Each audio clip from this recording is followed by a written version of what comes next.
When we hear the word enlightenment, what comes to mind? For many, it conjures the image of a distant, almost mystical state. A mountaintop moment where everything suddenly becomes clear, where suffering ends and perfection begins. It's tempting to see enlightenment as something out there, reserved for monks in remote caves or great sages who've renounced the world. But what if we told you that enlightenment is not a final goal waiting at the end of a long spiritual journey, but a way of being available to us here and now? Welcome back to the School of Buddha. In this final episode of our theme on advanced Buddhist concepts, we explore what it means to realize enlightenment in daily life. We move beyond the idealized notions of awakening and look instead at how the essence of enlightenment can be expressed in our thoughts, our actions, our relationships, and even in the most ordinary moments, doing the dishes, listening to a friend, or simply taking a breath. Today, we'll discuss what the Buddhist tradition means by enlightenment, not as a dramatic escape from the world, but as a profound intimacy with life as it is. We'll explore how wisdom, compassion, and awareness manifest in small choices and subtle shifts. We'll look at stories of enlightened masters who walked among ordinary people, and how their insight was not something they kept on the cushion, but carried into every interaction. And we'll reflect on how you too can begin to embody this awakening, not through striving or perfection, but through presence, humility, and love. Because the truth is this: awakening is not somewhere else. It's right here, hidden in plain sight. And if we learn to see with clear eyes and feel with an open heart, we may discover that the path and the destination were never separate to begin with. In Buddhism, the word most often used for enlightenment is bodhi, which literally means awakening. And that's exactly what it is, an awakening from illusion. It is not the acquisition of some new state or power, but the removal of delusion, the dissolving of ignorance, the ending of the false view of self and reality. To be enlightened is to see clearly, not with supernatural vision, but with unshakable clarity and compassion. Many people imagine enlightenment as a sudden, euphoric burst of realization, where the universe reveals all its secrets. And indeed, stories from the Pali Canon and Mahayana Sutras describe moments of deep insight in this way. The Buddha himself, sitting under the Bodhi tree, saw the nature of suffering, its origin, its cessation, and the path that leads to freedom, all in one transformative night. But the critical detail that often gets missed is that this realization was the result of years of disciplined training, moral cultivation, meditation, and profound inner inquiry. So enlightenment isn't something that happens to you. It's something that unfolds as you gradually see through the illusions that have always been there. Chief among these illusions is the belief in a permanent, separate self. We tend to think there is a core I who feels, acts, owns, and controls everything. But through direct experience, the Buddha saw that the self is not a solid thing. It is a process, a constantly shifting pattern of sensations, thoughts, feelings, and conditions. Realizing this is not abstract philosophy, it's liberation from the endless project of defending, protecting, and validating a self that doesn't exist in the way we think it does. But enlightenment also means seeing the interconnectedness of all things. Nothing arises on its own. Everything is conditioned. When this truth is deeply seen, compassion becomes natural. You no longer see yourself as isolated from others. You see their suffering as your own, their joy as shared, their existence as interwoven with yours. Enlightenment is not detachment. It is total engagement with nothing held back. Finally, enlightenment is the end of suffering, not because pain disappears, but because resistance to reality dissolves. When the mind is free from craving and aversion, when it no longer demands that life conform to its preferences, then peace arises.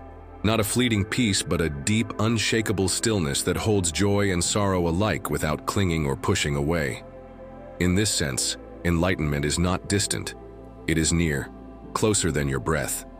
It is not a lightning bolt reserved for saints, but a continuous unveiling available in every mindful moment.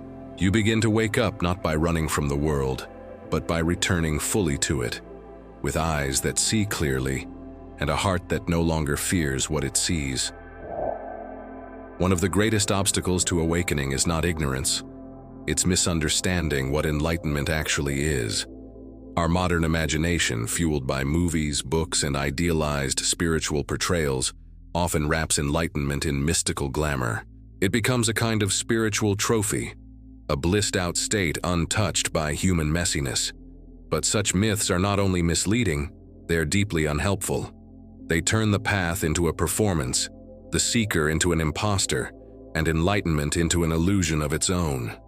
Let's start with the common idea that enlightenment means perpetual happiness. We imagine that an awakened being is someone who no longer feels pain, sadness, or disappointment. But that's not what the Buddha taught. Enlightenment is not the absence of emotion. It's the absence of attachment to emotion. It's the ability to feel without being overwhelmed, to hurt without hating, to grieve without drowning. Even the Buddha felt sadness when a disciple died, or when he saw suffering in the world. The difference was that he didn't resist those feelings or identify with them. He allowed them to rise and fall, just like waves on the ocean of awareness. Another common myth is that enlightenment is an escape from ordinary life, that one must withdraw into mountains, monasteries, or caves to achieve it. While solitude and silence have their place, the truth is that awakening happens wherever delusion is seen through. It can happen while washing dishes, holding a crying child, or sitting in traffic. The key isn't geography, it's clarity. Enlightenment is not about abandoning the world, it's about being fully present in it without getting lost in it. We also imagine enlightened people as perfect, beyond all mistakes, all contradictions, all complexity. But that's just another egoic projection. Enlightenment doesn't make you flawless, it makes you free. A free person might still make errors, but they don't cling to their ego or defend their mistakes. They move with humility, honesty, and a willingness to keep learning. Enlightenment is not a fixed identity. It's a fluid openness. It's not the end of growth, but the end of pretending to be something fixed, final, or special. Perhaps the most subtle myth is this: that enlightenment is a destination. That one day, with enough practice and effort, you will arrive. But true awakening isn't a destination. It's a way of seeing, a way of living. And this is crucial. It doesn't happen all at once. For most of us, enlightenment is gradual, a process of awakening in layers. You peel back the stories, drop old identities, soften rigid beliefs. And in each moment of clarity, each moment of presence, each moment where the mind is not grasping, you are already tasting it. So let's stop chasing fantasies. Enlightenment is not a state to achieve. It's a truth to realize, a way of being rooted in the now, a freedom from illusions, not from life. And once we let go of what it's not, we can finally begin to explore what it really is, here in the messy, beautiful fabric of daily life. If you're waiting for a lightning bolt of awakening, a single life-altering instant when everything falls into place forever, you may miss the very moments where enlightenment quietly begins to emerge. Because the truth is, awakening doesn't always come with fanfare. It often arrives in silence, in the small, unnoticed shifts that change how we experience the world from the inside out. Enlightenment, in its most accessible form, is about how we relate to each moment. It's in the space between reactivity and response. It's in that split second where, instead of shouting back in anger, you pause, take a breath, and see the situation clearly. That's not a small victory. That's awakening. It's when you notice a craving rise in your body, whether for food, attention, or distraction, and instead of being swept away, you observe it, smile at it, and let it pass. That's enlightenment in motion. You begin to realize how profound these small changes are when you see how deeply our habits are wired. Most people live in a state of automatic reaction, chasing pleasure, resisting discomfort, grasping for control. But every moment you meet that pattern with awareness, every moment you choose stillness over drama, compassion over pride, truth over convenience, you are rewiring the mind. These moments accumulate. They open a space inside you that wasn't there before. That space is where insight lives, Consider how powerful it is when you truly listen to someone, not just to their words, but to their heart. That act of presence, of letting go of your agenda and being fully with another, is no less sacred than sitting on a mountain in silence. Or think about the moment when you're overwhelmed by anxiety, and instead of spiraling, you just sit with it, breathing gently, seeing it not as your anxiety, but as a passing weather pattern. That is the wisdom of non-attachment in real time. This is how the Buddha described mindfulness, to be aware of what is happening as it is happening without judgment. That sounds simple, but it is nothing less than revolutionary. Because in that awareness, something begins to shift. Your mind becomes clearer, your heart becomes softer, your sense of self becomes lighter, and slowly, without fanfare, the distance between you and reality disappears. Enlightenment, then, is not a single event. It is a series of awakenings. It is found in each moment of letting go, each act of love, each breath taken with awareness. It is less like flipping a switch and more like the gradual unfolding of dawn. The light grows stronger, not because the sun moved, but because the clouds began to part. So don't wait for some grand transformation. Pay attention to the small shifts. That instant where you chose peace over conflict, silence over noise, humility over pride, that is where enlightenment begins. Not on a distant horizon, but in the quiet revolution of now. It's easy to talk about enlightenment. It's much harder to live it. In fact, the truest expressions of awakening often come from those who say the least about it, because enlightenment is not something to proclaim, it is something to embody. It does not shine through grand speeches or complex doctrines, but through humility, presence, and integrity. It is not about how much you know. It is about how deeply you've allowed what you know to transform the way you move through the world.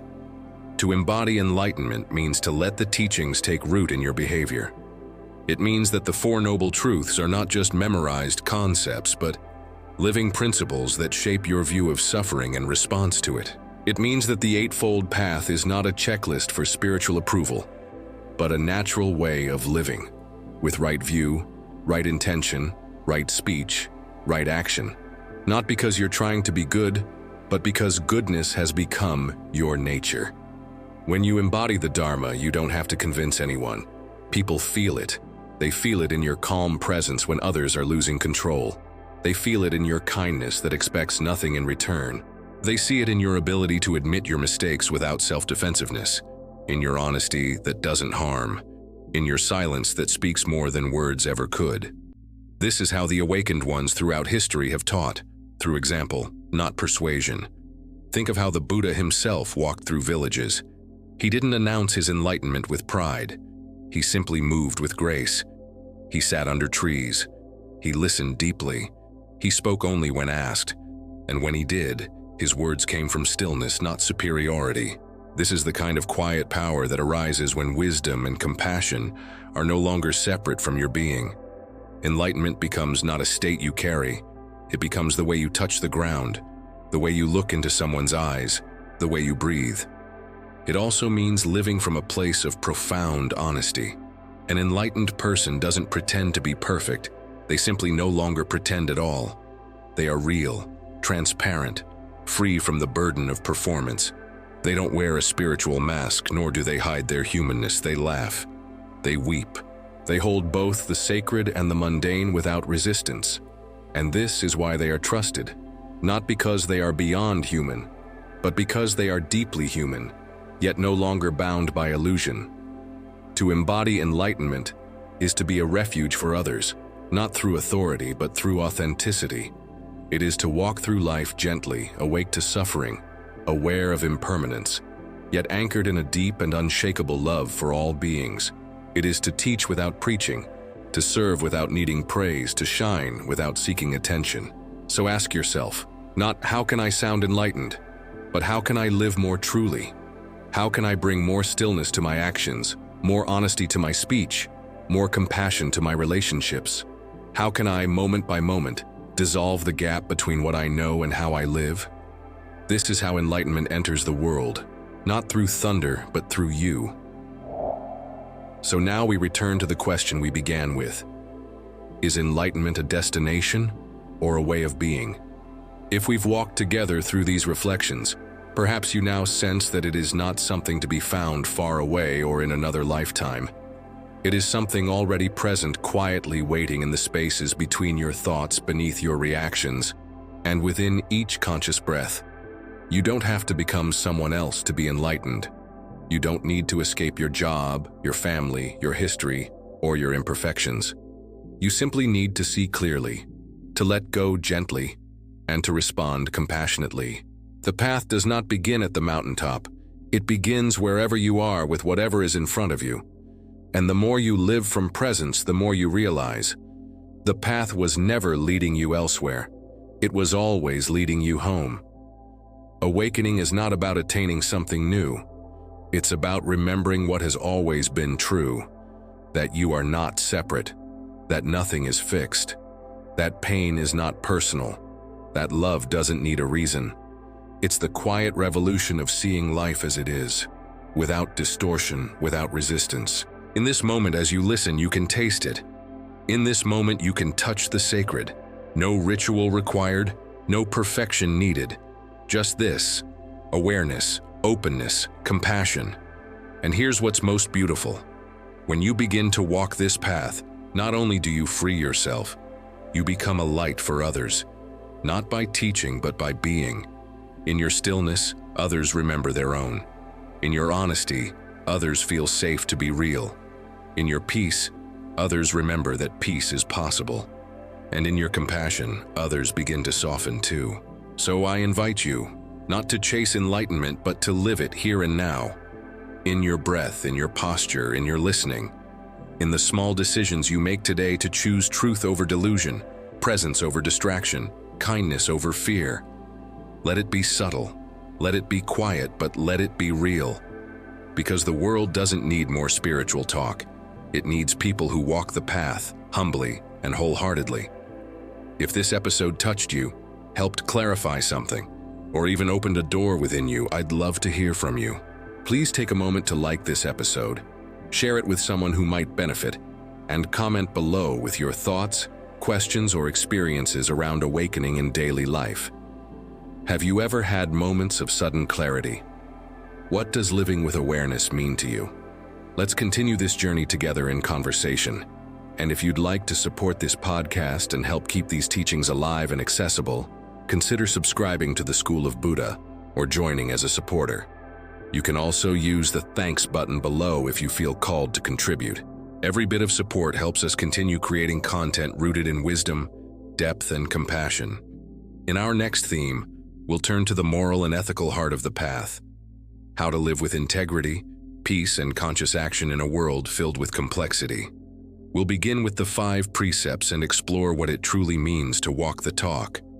Until then, stay mindful, stay compassionate, and keep walking the path. Enlightenment is not a final arrival. It is how you show up right now.